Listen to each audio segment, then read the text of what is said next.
Now, like we have just discussed the electric field effect of electric field, similarly we will discuss about the effects of magnetic field. So magnetic field means force due to that is moving charge. So when a simple pendulum oscillates in a variable magnetic field, what is magnetic variable magnetic field? Means changing magnetic field. Like for example, if we consider electromagnetic waves, it has got the variable field. That is, one of the axes will be magnetic field, other axis will be electric field, and third axis will be the direction of propagation of electromagnetic wave. So moving charges have tendency to generate magnetic field. So when simple pendulum oscillates in a variable magnetic field, means changing magnetic field, then the eddy currents are produced in the metal bob. Because it is a metal bob, so eddy current means circular currents which give rise to heat, and heat is energy. So we will find eddy currents are produced in the metal bob of the simple pendulum. These eddy currents means normally in the form of heat causes damping of the oscillation. Damping of the oscillation means that is amplitude is dropping. It will become less, which increases the time period. Now it is indicated in the figure. The crosses are indicating the magnetic field, and there is a metal bob with a dark sphere, and the upper end is point of suspension, and X indicates the magnetic field directed into the paper. So when the pendulum bob moves in the magnetic field and having charge Q, in that case we find that eddy currents are produced in the pendulum bob due to interaction with the magnetic field. And as a result, the eddy currents which are produced, that will be producing basically the heat energy. And that energy is causing the damping of the oscillation. That is, gradually the amplitude of the pendulum bob goes on decreasing. So it goes on reduces, and finally it will come to the state of rest. So why a pendulum bob having charge Q comes to the state of rest in magnetic field? Because pendulum bob with charge Q interacts with the magnetic field and eddy currents are produced. So due to those eddy currents, we find that is damping is caused, and this increases the time period. When we say time period is increased, the pendulum bob is taking the oscillations gradually. It takes more time.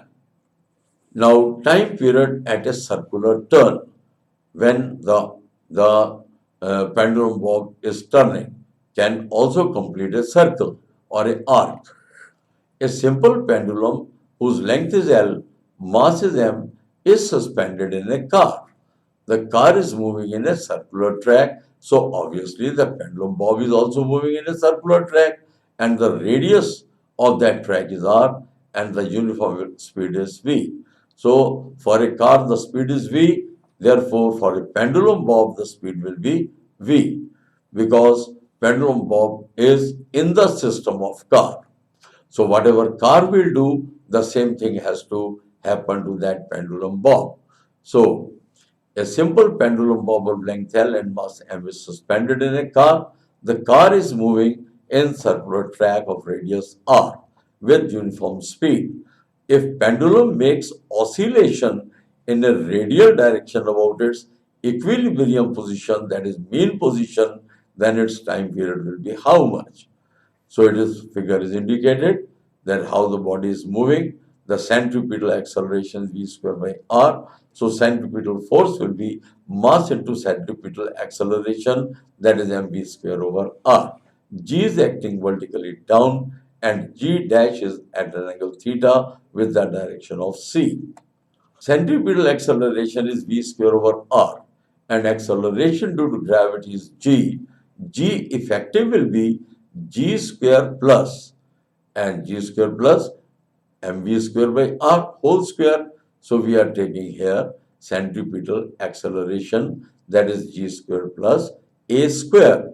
So a square means v square by r whole square, and time period is t 2 pi under root L over g effective, and the value of G effective is known to us, that is given up, that is G square plus V square by R whole square under root. We put it in the equation, and the time period equation will become 2 pi under root L over G square plus V to the power 4 over R square. So this is again indicated in the figure, thus it is coordinating with the statement. Now there are special points to remember. When we say special points, it means that important thing is to remember them, memorize them to be applied in the numerical problems. So we have already proved them in the earlier examples, but now we have to remember certain facts. So what exactly we'll go through in the special points? We find number one, the time period of simple pendulum is independent of the amplitude as long as its motion is simple harmonic. So what we wanted to convey, that is, if simple pendulum is working like a harmonic oscillator or its motion is simple harmonic, in that case amplitude will not decide the time period, that is time period will be independent of amplitude. The second point to remember is time period of a simple pendulum is independent of mass, T proportional to M. So T, M increasing, T increasing. So it means that T is equal to Km and T over M will always remain K. That won't change. Now the third point is that the simple pendulum performs angular SHM, where theta is assumed to be less than equal to 15 degrees. If theta is greater than 15 degrees, in that case, the formula will become T is equal to 2 by under root L over G, that is into 1 plus theta square by 16, where theta is calculated in radians. The another important point is that for pendulum of very large effective length, time period T is given by 2 pi under root L over G.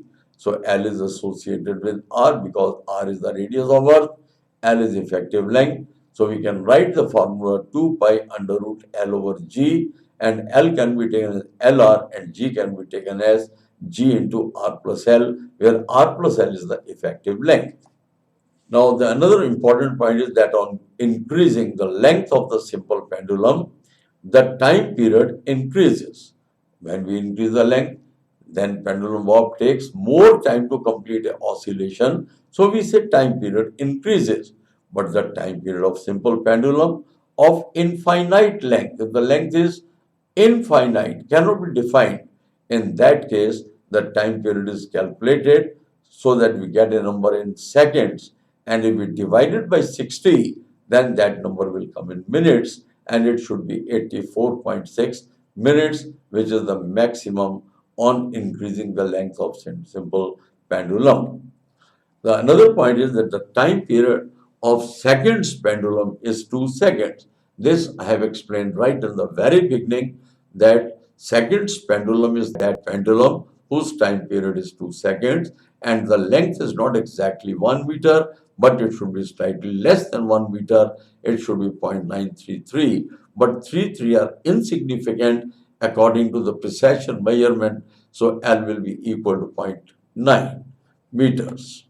The another important thing about the simple pendulum is that if time period of the pendulum clock increases, see, when we say the time period is increasing, it means that pendulum is gradually oscillating. It takes more time to oscillate.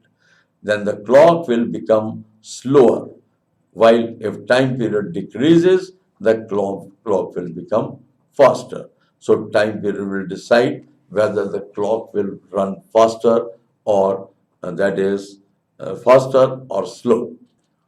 Now we come towards, that is, if G remains constant and delta L is the change in length, then we have a formula for the accuracy of delta T by T. So it will be delta T over T multiplied by 100, and that is given by half of change in length by original length delta L over L multiplied by 100. The statement is valid if the change is up to maximum 5%. If the change is more, then the formula is not valid. If L remains constant and delta g is the change in acceleration due to gravity, then delta t over t into 100 will be given by composition half delta g over g multiplied by 100. From this we get a, and the positive sign indicate increasing value and negative sign indicate the decreasing value. The time period of a simple pendulum decreases with the increase in value of g. So uh, if we take that is increases with the value of g. If we are just moving just on the sea level, we find that the g is maximum. So if g is maximum, time period will decrease. That is, pendulum will make rapid oscillations.